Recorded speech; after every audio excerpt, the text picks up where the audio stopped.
Allahu Allahu Allahu Allah Allahu Allahu Allahu Allah Allahu Allah আসসালামু আলাইকুম ওয়া রাহমাতুল্লাহি ওয়া বারাকাতুহু আলহামদুলিল্লাহি রাব্বিল আলামিন ওয়াসসালাতু ওয়াসসালামু আলা সাইয়্যিদিল আমবিয়া ওয়াল মুরসালিন ওয়া আলা আলিহি ওয়া সাহবিহি আজমাইন আম্মা বাদ। প্রিয় দর্শক, আপনাদের সবাইকে জানাচ্ছি অনেক অনেক মোবারকবাদ আর সেই সাথে আমন্ত্রণ জানাচ্ছি আমাদের বিশেষ এই ইসলামিক আয়োজনে। আপনারা দেখছেন বিসলেরি মিনারেল ওয়াটার নিবেদিত ইসলামী জিজ্ঞাসা পাওয়ার্ড বাই হামদর্দ বিশ্ববিদ্যালয় বাংলাদেশ। আলহামদুলিল্লাহ, আমরা আছি প্রিয় দর্শক আপনাদের সাথে সরাসরি। যে কোনো প্রশ্ন করতে আমাদের কাছে ডায়াল করতে পারেন 983113 অথবা 983114 এই দুটি নম্বরে। আপনাদের বিভিন্ন প্রশ্নের উত্তর দেওয়ার জন্য আমাদের মাঝে উপস্থিত হয়েছেন বিশিষ্ট ইসলামী চিন্তাবিদ, শিক্ষাবিদ এবং গবেষক মোহতারাম ডক্টর মোহাম্মদ মনজুর ইলাহি। আসসালামু আলাইকুম ওয়া রাহমাতুল্লাহি ওয়া বারাকাতুহু। দর্শক, আমাদের মাঝে আরও উপস্থিত হয়েছেন বিশিষ্ট ইসলামী চিন্তাবিদ, শিক্ষাবিদ এবং গবেষক মোহতারাম হাফেজ মুফতি কাজী মোহাম্মদ ইব্রাহিম। আসসালামু আলাইকুম ওয়া রাহমাতুল্লাহি ওয়া বারাকাতুহু। ওয়ালাইকুম আসসালাম ওয়া রাহমাতুল্লাহি ওয়া বারাকাতুহু। মোহতারাম, আপনাদের দুজনকে জানাচ্ছি অনেক অনেক মুবারকবাদ। জাযাকুমুল্লাহ। বারাকাল্লাহু ফিক। হাইয়াকাল্লাহ।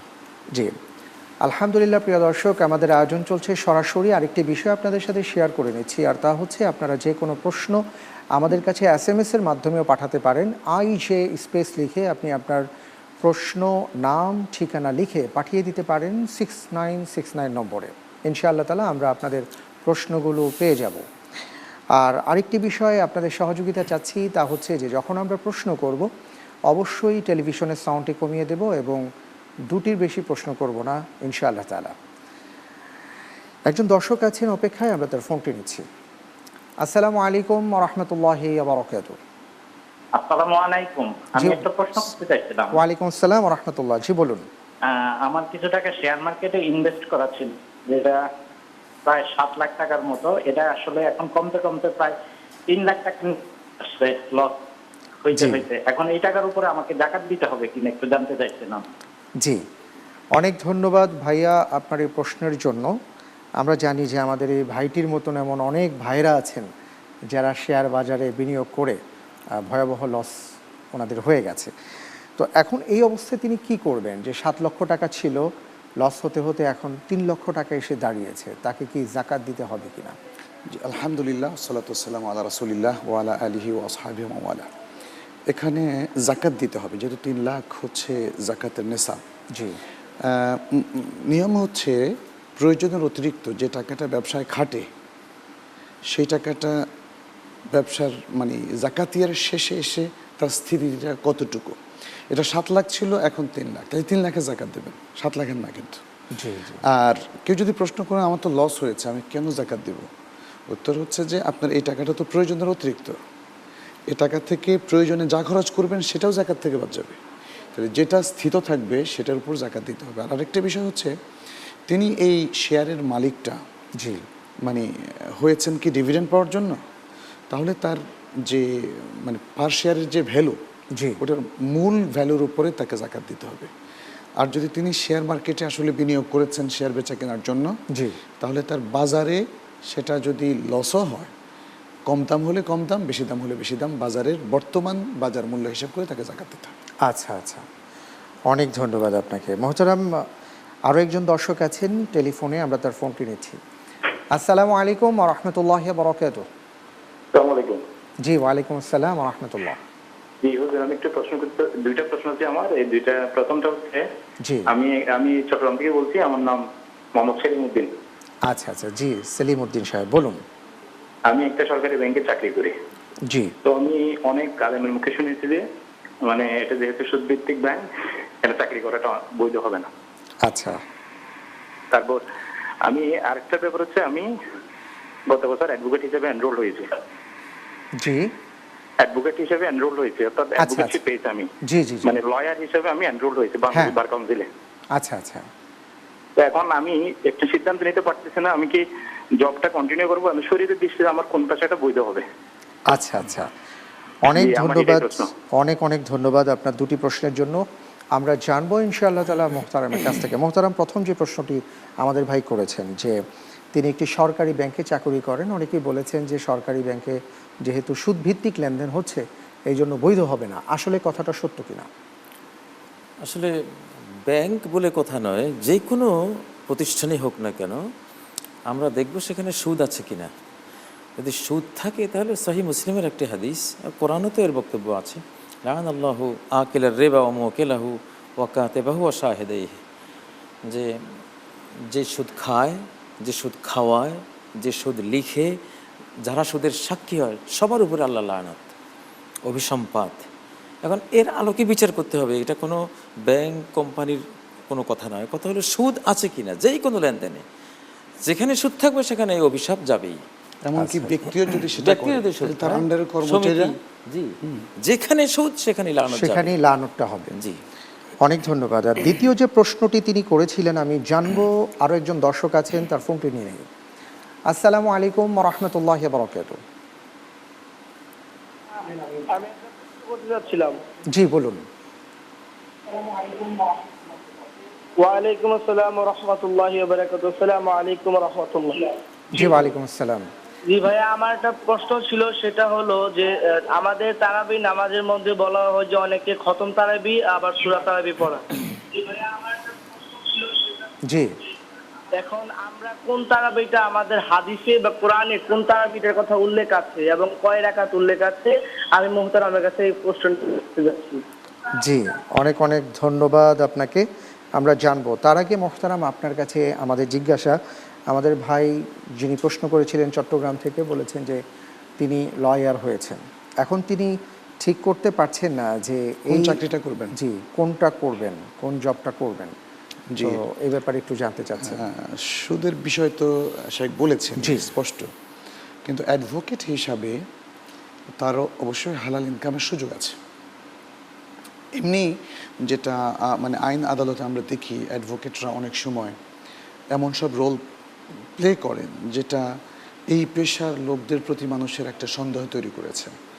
এবং যেহেতু অপরাধীর পক্ষ নেওয়া, মানে আইনি লড়াইয়ের ক্ষেত্রে মিথ্যার আশ্রয় নেওয়া, প্রতারণার আশ্রয় নেওয়া এবং আইনকে অন্য খাতে প্রবাহিত করার জন্য চালাকি করা ইত্যাদি, এই সমস্ত কারণে এই পেশার প্রতি মানুষের একটা, বিশেষ করে দিনদারদের একটা অনাস্থা তৈরি হয়েছে।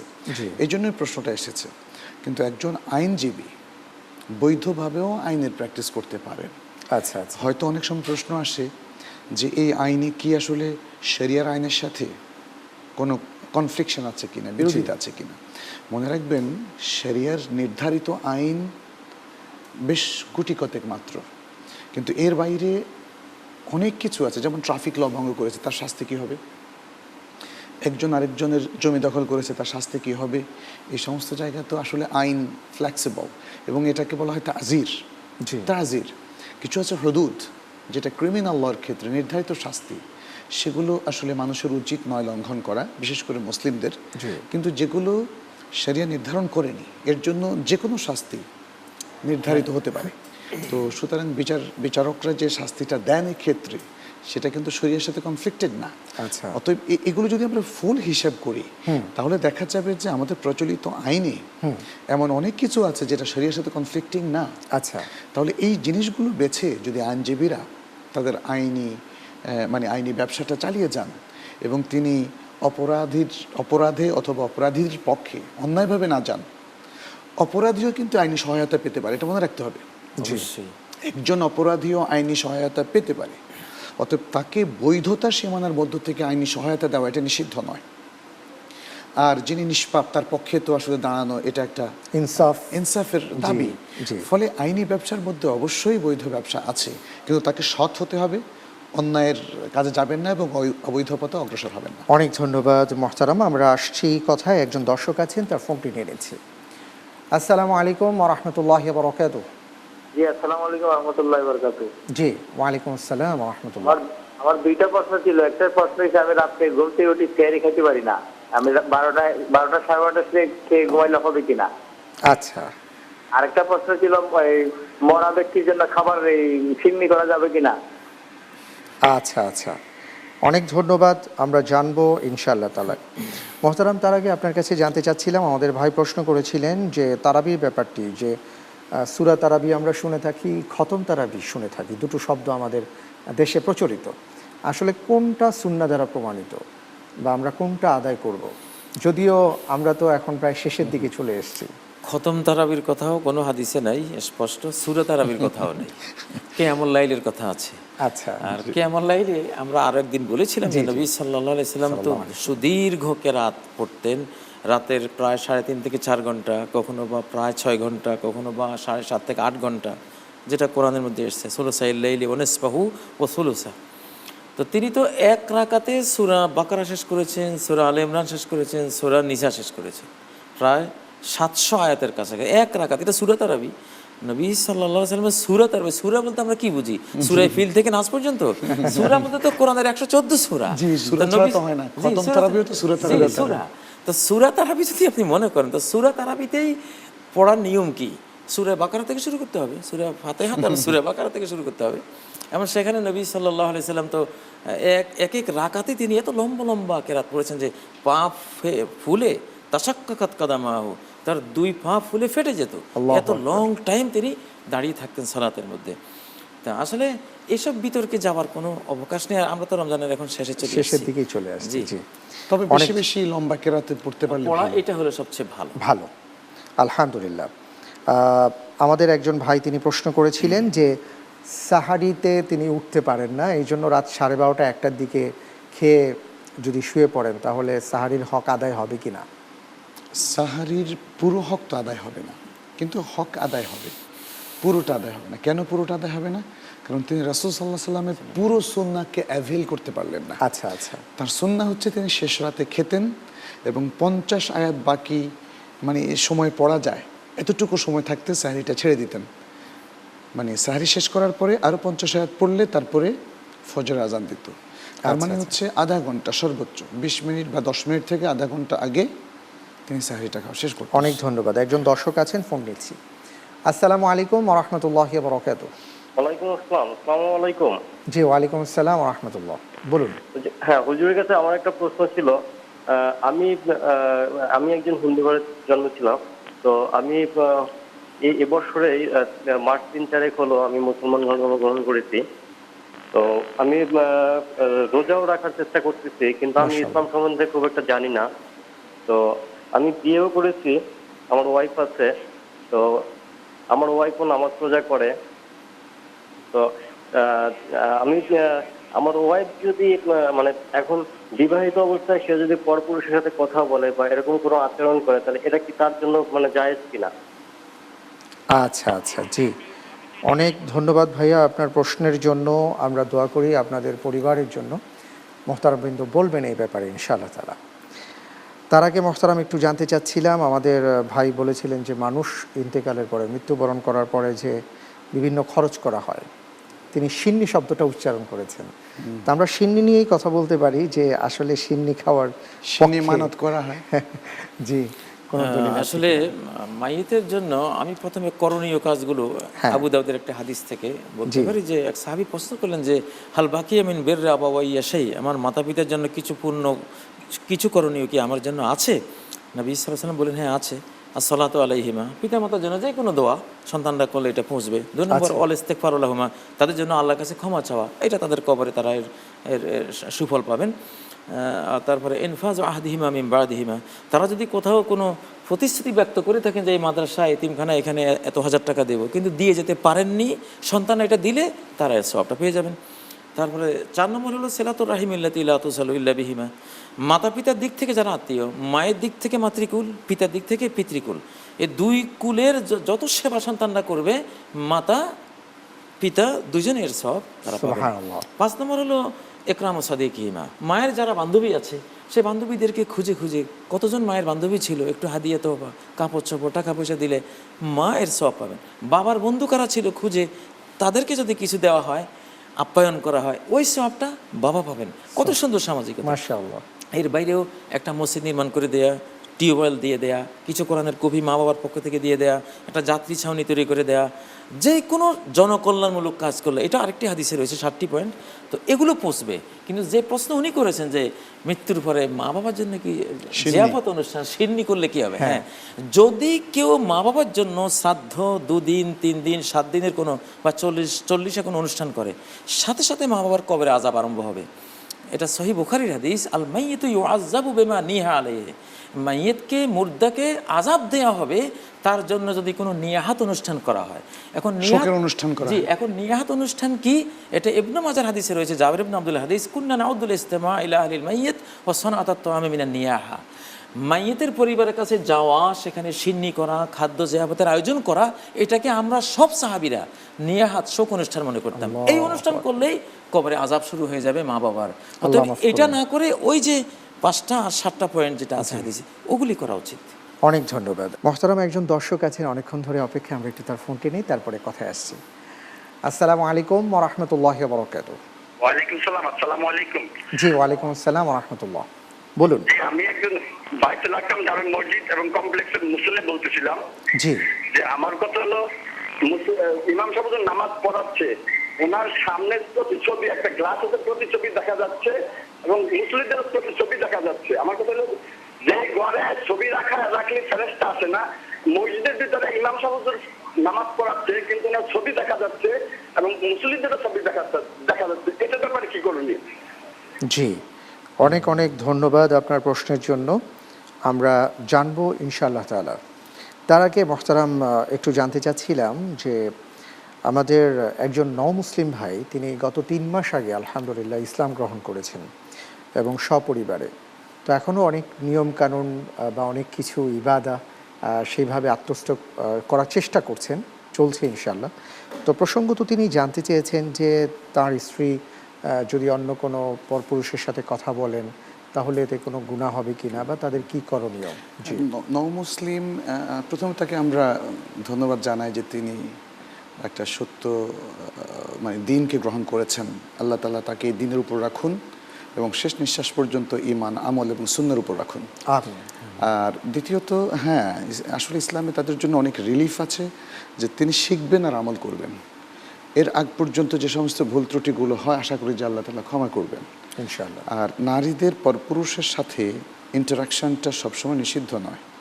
পরপুরুষ মানে কি, অর্থাৎ তিনি পরপুরুষের সাথে ইন্টারাকশন তখনই করবেন যখন তার প্রয়োজন হবে। যেমন বাজারে যখন যাবেন তখন তো তিনি দোকানদারকে প্রশ্ন করতেই পারেন। জি, টেলিফোনে যখন রিসিভ করেন স্বামীর কোনো বন্ধু অথবা কেউ একজন স্বামীকে টেলিফোন করলে তিনিও রিসিভ করে বলতে পারেন যে তিনি বাসায় আছেন অথবা নাই। তো এখানে যেটা নিয়ম, যেটা সূরা আহজাবের মধ্যে সম্ভবত না, মানে তারা যেন ইনিয়ে বিনিয়ে কথা না বলে, পরপুরুষকে আকর্ষণ নিজের দিকে না করে, যেন স্ট্রেট ফরওয়ার্ড কথা বলেন। একজন সম্ভ্রান্ত নারী, আত্মমর্যাদা বোধসম্পন্না নারী যেভাবে কথা বলেন সেভাবে কথা বলবেন। পৃথিবীর যে কারোর সাথে কথা বললে কোনো অসুবিধা নেই, তবে তিনি প্রয়োজনে কথা বলবেন, অপ্রয়োজনে না।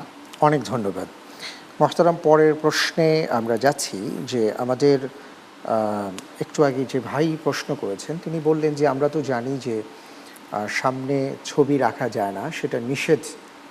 এখন দেখা যাচ্ছে ইমাম সাহেব যেখানে নামাজ পড়াচ্ছেন সামনে একটা গ্লাস আছে, সেই গ্লাসে তার ছবিটা দেখা যাচ্ছে। তো এইটা এই কারণে ওনার নামাজ পড়ানো জায়েজ হবে কি না, কারণ এটাও তো একটা ছবি হচ্ছে।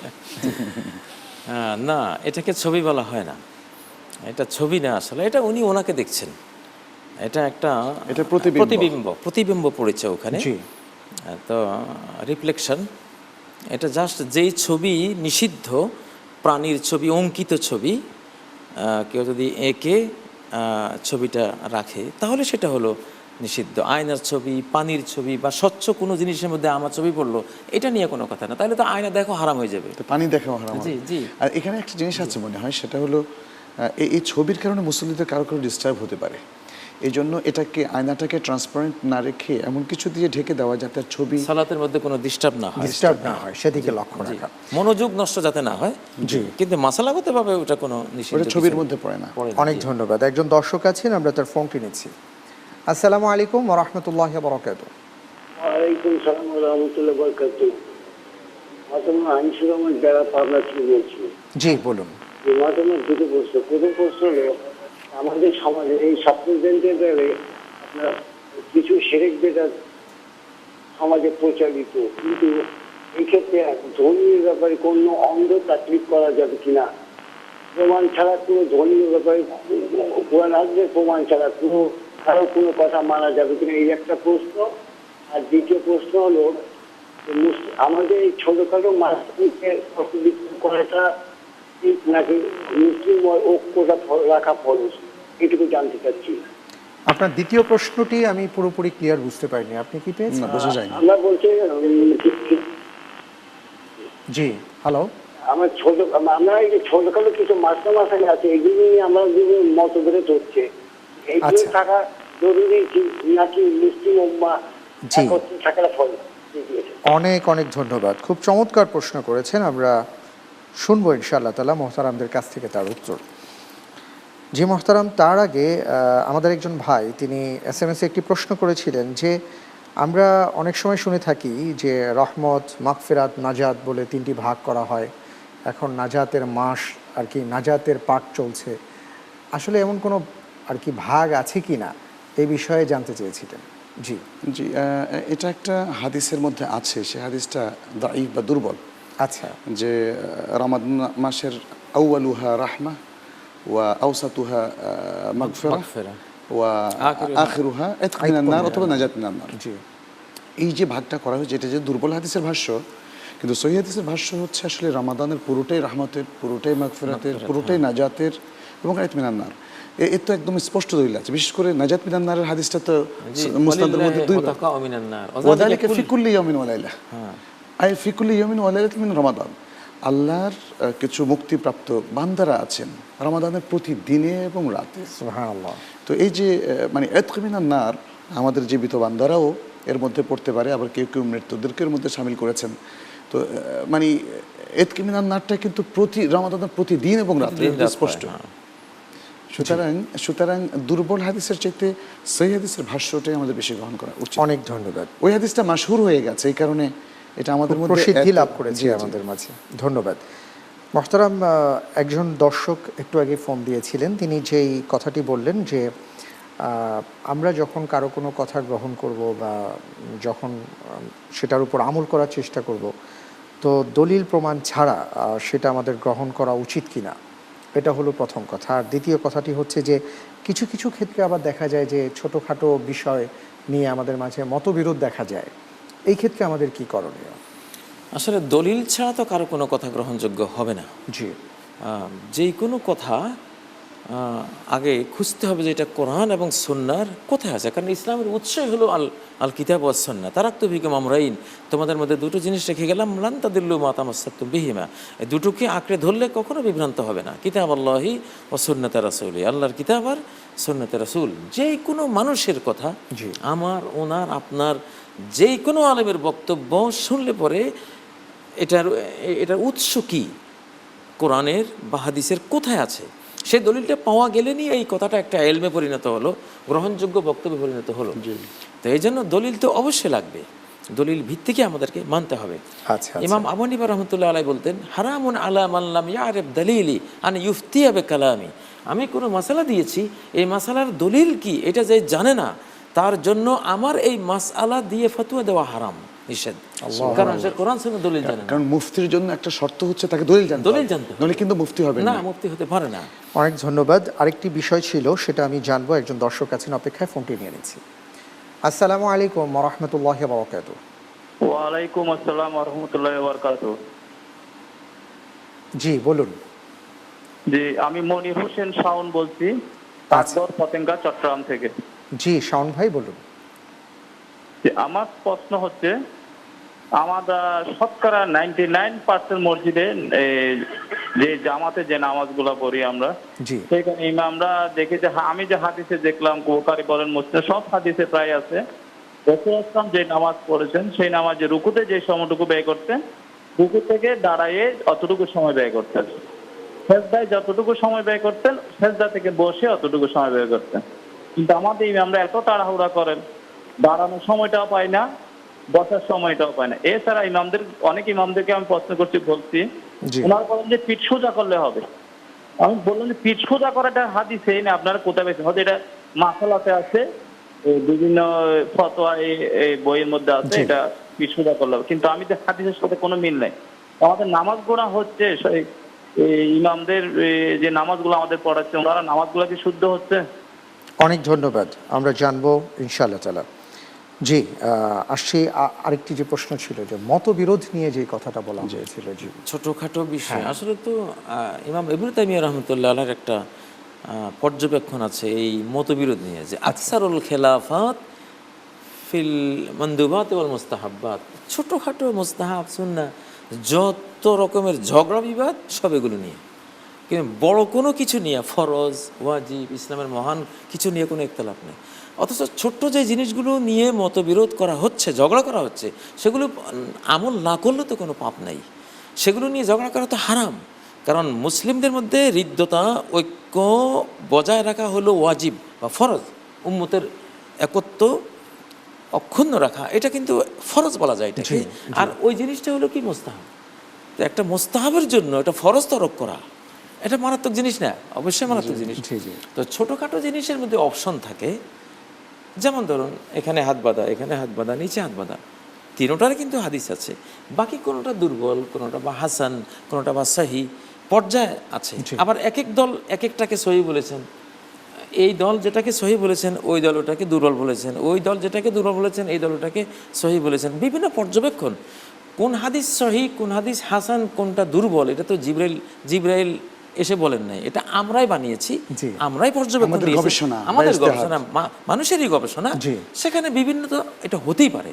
তো যেসব কাজে দু তিন রকমের সুযোগ আছে সেগুলো নিয়ে অযথা কোনো ঝগড়া করার কোনো সুযোগ নেই। যার যেটা আমল করতে তার ভালো লাগছে, তার কাছে মনে হচ্ছে যে এটা বিশিষ্ট, আমল করতে দেন, আমল করুক।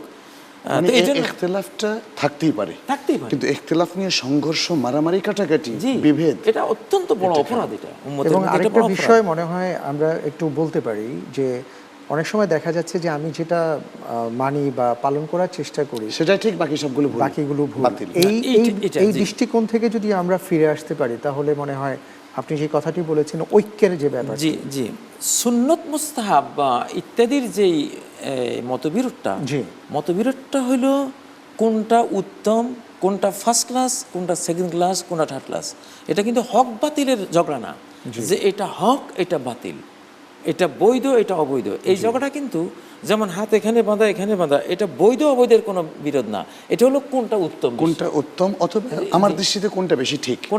আচ্ছা, এখানে একটা সুন্দর কোটেশন আমার মনে পড়েছে। একজন ইমাম বলেছিলেন, কেউ এটা শাফির কথা বলেছেন বা অন্যদের কথা বলেছেন, তিনি বলেছেন মানে ইজতিহাদি এবং গবেষণামূলক মতামতের ক্ষেত্রে আমার কথাটা, যেহেতু আমি গবেষণা করেছি, আমার কথাটা আমার কাছে ঠিক, কিন্তু এটা ভুল হতে পারে। আর আমার কাছে, আমার গবেষণায়, আমার এই মতের বিরোধী যারা আছেন তারা বেঠিক, কিন্তু সেটা ঠিক হতে পারে। এই যে একটা উদারতা, চমৎকার সঠিক চিন্তা। জি, অনেক ধন্যবাদ। একজন দর্শক আছেন, আমরা তার ফোনটি নিচ্ছি। আসসালামু আলাইকুম ওয়া রাহমাতুল্লাহি ওয়া বারাকাতুহু। ওয়া আলাইকুম সালাম ওয়া রাহমাতুল্লাহি ওয়া বারাকাতুহু। জি, আমি রিজু সরকার বলছিলাম মিরপুর 14 থেকে। আচ্ছা, আমার প্রশ্ন হলো যে আমি একটি বিশ্ববিদ্যালয়ের শিক্ষক। জি, তো বিশ্ববিদ্যালয়ের আমার মানে পড়াশোনার যে প্রসিডিউর আর কি, সেটাতে ছেলে মেয়েদের সাথে মানে সরাসরি ইন্টারাকশন করতে হয়। তো সেক্ষেত্রে আমার কি এই বিশ্ববিদ্যালয়ের শিক্ষকতা করা কতটুকু জায়েজ, এবং আমি যে এনভায়রনমেন্টে থাকি সেখানেও দেখা যাচ্ছে যে ছেলে মেয়েদের সাথে বিভিন্ন বিষয়ে ডিসকাস করতে হচ্ছে, শুধু লেকচার দিলেই হচ্ছে না, কিন্তু তার সাথে গিয়ে হাতে কলমে শিক্ষা দিতে হচ্ছে, বা ওই রকম একটা এনভায়রনমেন্টে আমি থাকছি। তাহলে কি আমার এই শিক্ষকতা কি জায়েজ হবে, বা আমার কি করণীয় একটু জানতে পারলে উপকৃত হতাম। জি, অনেক অনেক ধন্যবাদ আপনাকে, আমরা জানবো ইনশাআল্লাহ তাআলা। মোহতারাম, এবার আপনার কাছে আসছি। আরেকটি প্রশ্ন এসছে, আমাদের ভাই চট্টগ্রাম থেকে ফোন করেছিলেন যে তিনি হাদিসের বেশ কিছু উদ্ধৃতি দিয়েছেন যে সালাতের মধ্যে রাসূল সাল্লাল্লাহু আলাইহি ওয়াসাল্লামের সালাত ছিল, রুকুতে যতটুকু সময় ছিলেন, রুকু থেকে দাঁড়িয়ে ততটুকু ছিলেন, সেজদায় যতটুকু ছিলেন, সেজদার মাঝখানে ততটুকু সময় তিনি বসতেন, কিন্তু আমাদের মাঝে একটা তাড়াহুড়ো, অস্থিরতা কাজ করে। ইভেন উনি বলেছেন ইমাম সাহেবরা বলেছেন কোনো কিছু বলার দরকার নেই, পড়ার দরকার নেই, আপনি পিছনে থাকলে হবে। আসলে বিষয়টা কি? যে এই হাদিস দ্বারা স্পষ্ট হয় যে তা'দিলে আরকান ফরজ। আচ্ছা, তা'দিলে আরকানকে কেউ কেউ ওয়াজিব বলেছেন, ওয়াজিব ফরজ কাছাকাছি, কিন্তু আসলে হক হচ্ছে তা'দিলে আরকান ফরজ। এই যে ধীরস্থিরে রুকু করা, ধীরস্থিরে সেজদা করা, এবং যাতে হাত্তা তাতমা ইন্না রাকিআন, হাত্তা তাতমা ইন্না সাজিদান, হাত্তা তাতমা ইন্না কাঈদান, যেটা রাসূল সাল্লাল্লাহু আলাইহি ওয়াসাল্লাম হাদিসের মধ্যে এসেছে। তো এটা খুব জরুরি। এটা না হলে সালাত হবে, তাড়াহুড়ো করে যারা সালাত পড়ে তাদের সালাত আসলে এটা নষ্ট হয়ে যায়। এমন একজনকে তো নবীজি বলেছেন এর যে ফাসাল্লি ফা ইন্নাকা লাম, এই যে হাদিসুল মুসিয়া সালাত, জি জি, যে তুমি ফিরে যাও। যে ব্যক্তি সালাতের মধ্যে বারবার ভুল করছিল, তার মধ্যে এই ভুলগুলো রাসূল সাল্লাল্লাহু আলাইহি ওয়াসাল্লাম পর্যবেক্ষণ করে বলেছেন তুমি ফিরে যাও, আবার সালাত পড়ো, কারণ তোমার সালাত হয় নাই, অর্থাৎ তা'দিল আরকান তুমি মিস করেছো। রাইট। তাহলে যেই ইমাম সাহেবরা আজকে এই কথাগুলো বলছেন, আমার মনে হয় তাদের আরেকটু ভালো করে দেখা দরকার। এখানে অনেক সময় জ্ঞানের স্বল্পতা অথবা তার থেকেও অধিক জ্ঞানীদের না পাওয়ার কারণে এটা হয়, এটা কিন্তু আমরা ফিল করছি। আমি যখন বাইরে পড়াশোনা করতাম, আমি দেখেছি বিশ্ববিখ্যাত সব বড় বড় স্কলারদেরকে, এদের সাথে একটু বসলে অনেক জ্ঞান আসে। কিন্তু এখন আমাদের বিভিন্ন জনপদে, বিভিন্ন জায়গায় জ্ঞান স্বল্পতা আমরা ফেস করছি, এবং এটা শুধু ইসলামিক জ্ঞানের ক্ষেত্রে না, আপনি যে কোনো ক্ষেত্রে দেখবেন আমাদের দেশের অত্যন্ত অনুকরণীয় আদর্শ, সে শিক্ষাবিদেরা কোথায়, সে শিক্ষকরা কোথায়, সে স্কলাররা কোথায়, তাদের অনেক স্বল্পতা আছে।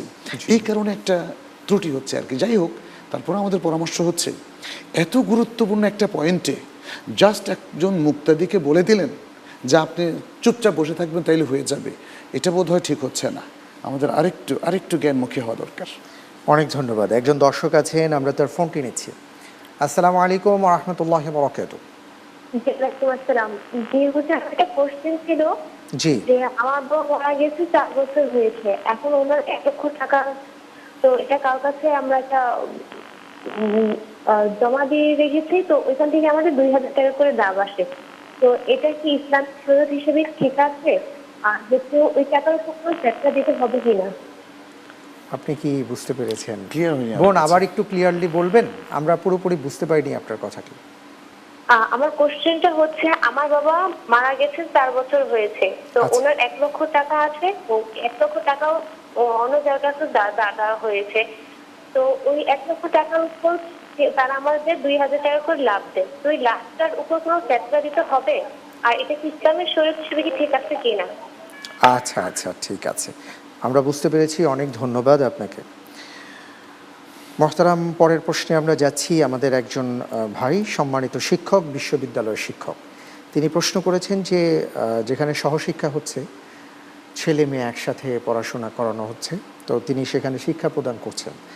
তো এই যে শিক্ষা দেওয়াটা, যেখানে একসাথে ছেলে মেয়ে আছে, এতে করে তার কোনো সমস্যা হবে কিনা, এটা জায়েজ হবে কিনা? প্রসঙ্গত আরও একটি কথা তিনি বলেছেন যে অনেক সময় দেখা যায় যে শুধু ক্লাসে লেকচার দিলেও হয় না, পরবর্তীতে অনেক ক্ষেত্রেই সহযোগিতা করতে হয় ছাত্রীদেরকে, তো এতে কোনো সমস্যা আছে কিনা? জি, আসলে এটা ওই সুদের মাসলার মতোই, যে প্রতিষ্ঠান কি এটা আমরা দেখব না, আমরা দেখব সুদটা সেখানে আছে কিনা।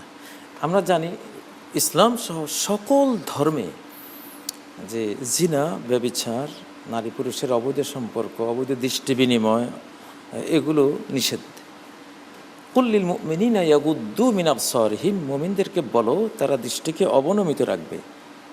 যে কোনো পরনারী তার সামনে পড়লে, বর্তমান সায়েন্স গবেষণা যেটা বলছে যে এই দৃষ্টিগুলোর কারণে মানুষের ব্রেনের যে ফ্রন্টাল লবের যে ইন্টেলেকচুয়াল সেলগুলো আছে, বুদ্ধিভিত্তিক যেই সেলগুলো আছে, এগুলো ধ্বংস হয়ে যায়, জ্বলে যায় পর্নোগ্রাফির আগ্রাসনে বা এই জাতীয় দৃষ্টির কারণে এগুলো হয়, ভয়াবহ ক্ষতি হয়।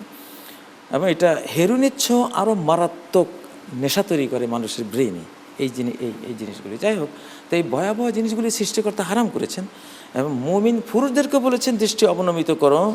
অকুল্লিল মুমিনাতি ইয়াগদুদনা মিন আবসারিহিন্না, মুমিনা নারীদেরকেও বলো তারাও যাতে দৃষ্টিকে অবনমিত রাখে। আমেরিকার একজন বড় বিজ্ঞানী ইদানিং উনি একটা বই লিখেছেন যে কো এডুকেশন, যেটা নারী ছেলে মেয়েদের এডুকেশনে কোনো লাভ নাই, না ছেলেদের না মেয়েদের। হল্যান্ডের একজন বিজ্ঞানী বলেছেন একজন নারী একজন পুরুষ যদি তারা কাছাকাছি তাদের মধ্যে কোনো বৈবাহিক সম্পর্ক নেই, তারা যদি অবস্থান নেয় 5 মিনিটের মধ্যে একটা কর্টিসল হরমোন পুরুষের ভিতরে নিঃসরণ হয়ে তাকে তার জীবনটাকে ক্ষয় করতে থাকবে, ধ্বংস করতে থাকবে। এইভাবেই কিন্তু ভয়াবহ ক্ষতির মুখোমুখি হয় বিশেষ করে পুরুষেরা। তো যাই হোক, এগুলো তো অনেক গবেষণার কথা, সায়েন্টিফিক, এবং কোরআন তো কঠিনভাবে এটাকে করেছে। এখন এই জিনিসগুলি যাতে আমাদের সমাজে আমরা নতুন করে চিন্তা করে দেখি যে আসলে ছেলেদের শিক্ষা, মেয়েদের শিক্ষা কিভাবে হলে ভালো হয়। একটা তো ধারা চলে আসছে, কিন্তু একটা ধারা তো চিরকাল থাকে না, চেঞ্জ আসতেই পারে। নবী সাল্লাল্লাহু আলাইহি সাল্লামের নিয়ম ছিল মেয়েরা আলাদা, ছেলেরা আলাদা। ঈদের দিনে তিনি ছেলেদের সামনে বক্তব্য দিয়েছেন, খুতবা দিয়েছেন, সুম্মা যাহাবা ইলান নিসা, তার নারীরা কোথায় আছে সেখানে গেছেন, মেয়েরা আলাদা, সেখানে তাদেরকে আবার তিনি জ্ঞান দিয়েছেন। তাই সিস্টেমগুলো যদি এইভাবে হয় তাহলে মেয়েদের জন্য অনেক ভালো, পুরুষদের জন্য অনেক ভালো, উভয়ে লাভবান হবে। অনেক অনেক ধন্যবাদ শেখ। একজন দর্শক আছেন, আমরা তার ফোনটি নিচ্ছি। আসসালামু আলাইকুম ওয়া রাহমাতুল্লাহি ওয়া বারাকাতুহু। ওয়ালাইকুম আসসালাম ওয়া রাহমাতুল্লাহি ওয়া বারাকাতুহু। আমি উত্তরা থেকে হাসিনা বলছি। জি হ্যাঁ জি ভাই, আমি জানতে চাচ্ছি যে স্যার তো বলেন যে মৃত ব্যক্তির পক্ষ থেকে যে নামাজ পড়ে বা কোরআন শরীফ পড়ে তাদের এই সওয়াবটা মায়াতকে দাও এরকম বলা এটা জায়েজ না। তাহলে কি আমরা কোরআন শরীফ পড়ে বা নফল নামাজ পড়ে এরকম বলতে পারি যে আল্লাহ আমি এটা করেছি তোমার সন্তুষ্টির জন্য, তুমি সেই ওসিলায় মায়াতকে ক্ষমা করে দাও, এটা বলা যাবে কিনা? জি হ্যাঁ, আর একটা প্রশ্ন যে আমরা তো মৃত ব্যক্তিদের পক্ষ থেকে তো দান খয়রাত করি, এটা করা যাবে কিনা? জি অনেক ধন্যবাদ বোন, আমরা জানবো ইনশাআল্লাহ তাআলা। তার আগে মোহতারাম, আপনার কাছে আমাদের জিজ্ঞাসা, আমাদের আরেকজন বোন ফোন দিয়েছিলেন যে তিনি বললেন যে তার বাবা ইন্তেকাল করেছেন এবং 1 লক্ষ টাকা ছিল কোথাও, এবং সেখান থেকে প্রতি মাসে লভ্যাংশ হিসাবে বা তাদেরকে 2000 টাকা করে দেয়া হয়। এখন সেই টাকার জাকাত আসবে কিনা, এবং এই যে প্রক্রিয়াটা এটা হালাল কিনা, যে 1 লক্ষ টাকা আছে প্রতি মাসে 2000 টাকা করে পাচ্ছেন। জি আচ্ছা, এই প্রফিটটা কিভাবে আসে সেটা দেখার বিষয় আছে। জি সাধারণত আমাদের দেশে যে প্রক্রিয়াটা ফলো করা হয় ওটা সুদভিত্তিক।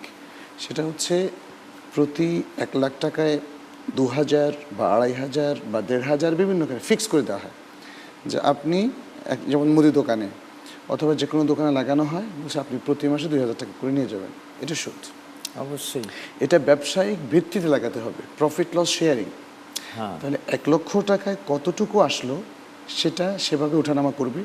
তবে তাকে হয়তো মাসে একটা লামসাম দিতে পারে, পরে বছরের শেষে দোকানের হিসাব নিকাশ ঠিক করে বেশি হলো সেটা কম হলে তাকে ফেরত দিতে হবে, বেশি হলে মানে এই যে বিষয় আরো কিছু দিতে হবে।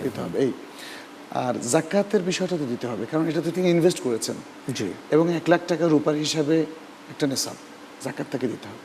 আচ্ছা আচ্ছা, মানে যখন বাবা ছিলেন বাবাকে যাকাত দিতে হতো, বাবার মৃত্যুর পর এই সম্পত্তি যদি একক ব্যক্তি অর্থাৎ মেয়ে নিজে পান অথবা কোনো ছেলে পায় তাকে দিতে হবে, কিন্তু এটা যদি ভাগ হয়ে যায় এখন তো ওয়ারিসদের তখন ভাগ হয়ে গেলে হবে না।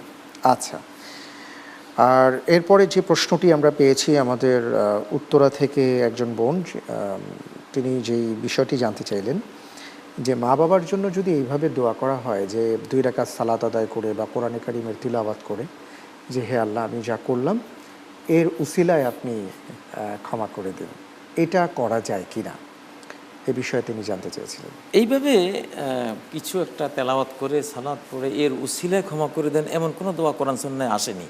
ডাইরেক্ট দোয়া রব্বিরহামহুমা কামা রব্বায়ানি সাগীরা, তারপর রব্বানা গফিরলি ওয়া লিওয়ালিদাইয়া ওয়া লিল মুমিনিনা ইয়াওমা ইয়াকুমুল হিসাব, ইব্রাহিম আলাইহিস সালামের দোয়া। নূহ আলাইহিস সালামের দোয়া রব্বিগফিরলি ওয়া লিওয়ালিদাইয়া ওয়া লিমান দাখালা বাইতিয়া মুমিনান ওয়া লিল মুমিনিনা ওয়াল মুমিনাত। এই দোয়াগুলো এসেছে সরাসরি ডাইরেক্ট, এবং হাদিসের মধ্যে এসেছে ওয়ালাদিন সলিহিন ইয়াদউলা, একটা সুসন্তান মা বাবা তাকে সৎ যোগ্য আলেম বানিয়ে রেখে গেছেন, এটাই উসিলা। এখানে আলাদা কোনো উসিলা দেওয়া লাগবে না, ও দোয়া করবে সরাসরি চলে যাবে। সুবহানাল্লাহ। এখানে একটা জিনিস, আমার আমলের উসিলা আমি দেব, আমার আমলের উসিলা আপনি ক্ষমা পাবেন, এটা হবে না, এটা হয় না। উনি অনেকটা যেন এটাই করেছেন, আল্লাহ আমার আমলে তুমি সন্তুষ্ট হয়েছো, সেই উসিলা বাবাকে ক্ষমা করো, এটা নয়। এটা না, উনি যে দোয়া করবেন বাবার জন্য, মৃত মায়ের জন্য, ওইটাই তো উসিলা, দোয়াটাই উসিলা। আরেকটি প্রশ্ন আমাদের বোন করেছিলেন যে দান সাদাকার ক্ষেত্রে আর কি, দান সাদাকা করে যে এর সওয়াব আমার যেন মা বাবা পান, এটা হয় কিনা? সেটা দান সাদাকা নিয়ম হলো শুরুতে মায়ের অ্যাকাউন্টে চলে গেছে, এই 10 টাকা মায়ের পক্ষ থেকে দিলাম, দিয়া আল্লাহ আমাকে মাকে সব দেয়, এটা বল, এটা বোকামি। শুরুতেই বাবার অ্যাকাউন্টে, এটা এই 100 টাকা বাবার পক্ষ থেকে দিলাম। মানে এখানে নিয়তটা কি? নিয়তটা কি মৃত মা বাবার পক্ষ থেকে নাকি নিজের পক্ষ থেকে? যদি নিজের পক্ষ থেকে হয়ে পরে আবার তার ওসিলা করে তাহলে এটা ভুল। এটা স্টার্টিং থেকেই চলে যাবে মা বাবার পক্ষ থেকেই। হ্যাঁ, মার পক্ষ থেকে, শুরু থেকে। অনেক অনেক ধন্যবাদ মোহতারাম। আলহামদুলিল্লাহ, আমরা বেশ কিছু প্রশ্নের উত্তর আজকে জেনেছি, প্রায় শেষের দিকে চলে এসেছি। আরেকজন দর্শক আছেন অপেক্ষায়, শেষ ফোনটি একটু নিয়ে নিই। হ্যালো, আসসালামু আলাইকুম ওয়া রাহমাতুল্লাহি ওয়া বারাকাতুহু। ওয়ালাইকুম আসসালাম ওয়া রাহমাতুল্লাহি ওয়া বারাকাতুহু।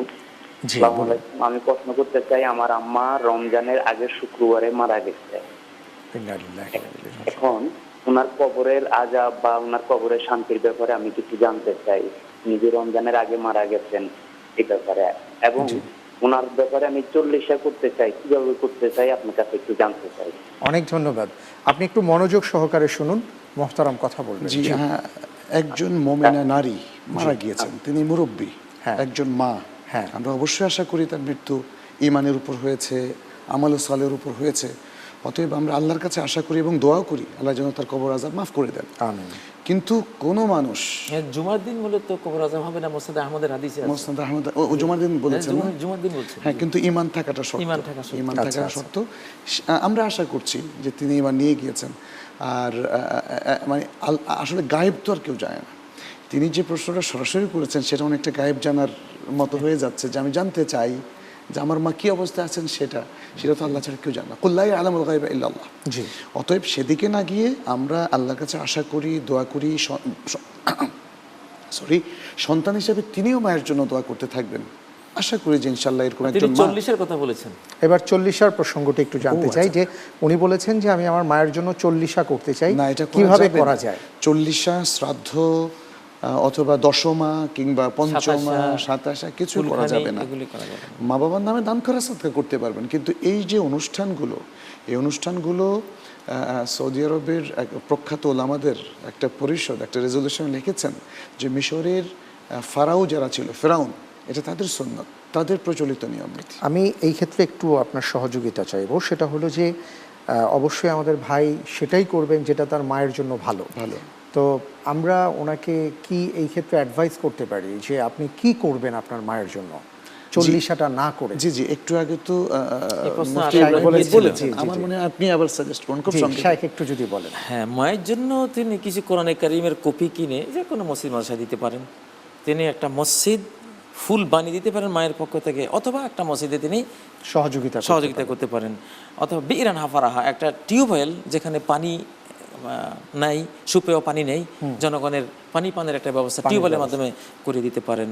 একটা যাত্রী ছাউনি যেখানে পথিকরা চলাফেরা করে কিন্তু কোনো বিশ্রামাগার নেই, একটা ওয়াকফ করে দিতে পারেন। যেই কোনো জনকল্যাণে মায়ের পক্ষ থেকে একটা কালভার্ট করে দেন, একটা রাস্তা বানিয়ে দেন, একটা এতিমখানা করে দেন, একটা মাদ্রাসা করে দেন, একটা মক্তব করে দেন, যে এটা আমার মায়ের পক্ষ থেকে এই মক্তবটা আমি চালাবো, সাদাকা জারিয়া। সুবহানাল্লাহ, এগুলি করেন। জি, অনেক অনেক ধন্যবাদ মোহতারাম আপনাদেরকে। আজকে আর আমাদের হাতে সময় নেই, বিদায় নিতে হচ্ছে। আবার ইনশাআল্লাহ তাআলা আগামীকাল আপনাদের সাথে দেখা হবে, দর্শকদের সাথে আমাদের কথা হবে।